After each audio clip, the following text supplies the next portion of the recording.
Hello বন্ধুরা, চলে আসলাম আবারও ছোট্ট একটা ব্লগ নিয়ে। আজকে যখন বাড়ি ফিরছিলাম না, দেখছিলাম ঝিরি ঝিরি বৃষ্টি পড়ছিল। ইটস ওকে, বাট যখন আমি ট্রেনে উঠলাম দেখলাম অজরধারায় বৃষ্টি পড়ছে। কি করব, তবুও বাড়ির থেকে বেরোতে হবেই। তো আমাদের এখানে এসে দেখি বৃষ্টি নেই, আমি তো অবাক হয়ে গেছি। তাই আমি আর তোমাদের দাদাভাই মিলে বেরিয়ে পড়লাম। দেখবে সারাদিন কাজ করার পর যদি একটু মুডটা ফ্রেশ না করি না, তাহলে ভালো লাগে না, মোটেই ভালো লাগে না, মুড পুরো অফ হয়ে যায়। তো আমি আর তোমাদের দাদাভাই চলে আসলাম মাঠকলে, দিল্লি রোডের এইখানটাতে। এখানে এত সুন্দর ভালো লাগে, হাওয়া দেয়। আর সেই সাথে এই প্রতিমা ফুড ক্যাফের চা খুবই ভালো লাগে। চা খাও আর রাস্তার ভিউ দেখো। চাটা খেয়ে আমি আর তোমাদের দাদাভাই আবার চলে আসলাম ডিরেক্ট একদম সেন্ট্রাল জেলার এখানে। এই রাস্তাটা খুব সুনসান, এখানে খুব কম গাড়ি ঘোড়া চলে, তাই জন্য আমি এখানে এসেছি রিলস করতে। আর তোমাদের দাদাভাই দেখো দু হাত তুলে নাচ করছিল যে তাড়াতাড়ি কর খিদে পেয়েছে।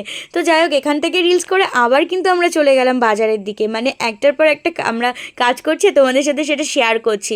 তো দেখো আমি বাজারে গিয়ে সবজি বাজার করলাম, মাছ বাজারেও গেলাম। মাছ টাছ কেনার পরে তারপরে গেলাম চপের দোকান। আর এখানে একটা কাণ্ড ঘটেছে, দেখো এনার কাছ থেকে আমার টমেটোগুলো পছন্দ হয়নি বলে আমি নিইনি। তো কাকুটা বোধহয় একটু অফেন্ডেড হয়েছে আমার উপর, বাট ইটস ওকে, আমার যেটা পছন্দ হবে না আমি সেটা কেন কিনবো, তাই তো বন্ধুরা। তো যাই হোক, তারপরে চপের দোকান থেকে দেখো চপ নিলাম, পেঁয়াজি নিলাম, আলুর চপ নিলাম, আর একটা চিকেন পাকোড়া নিলাম।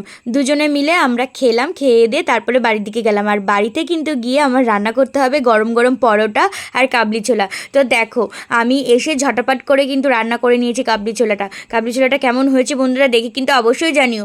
আর পরোটাগুলো যা ফুলেছিল না বন্ধুরা, কি বলবো, তোমরা নিজের চোখেই দেখো। খুব সুন্দর টেস্টও হয়েছিল। আসলে ময়ামটা দিয়েছিলাম খুব সুন্দর করে, প্রতিটা পরোটা এরকমভাবে ফুলেছিল।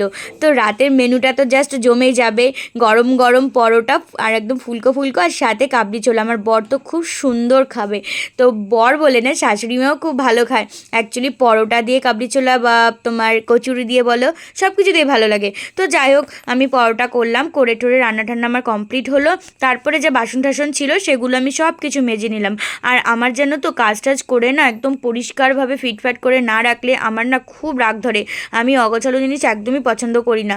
আর যেরকম যেভাবেই কাজ করি না কেন, সব গুছিয়ে খুব সুন্দর করে, যদি একটু দেরিও হয় আমার তাও হোক, কিন্তু আমি গুছিয়ে কাজকর্ম করি, আমার খুবই ভালো লাগে সেটা।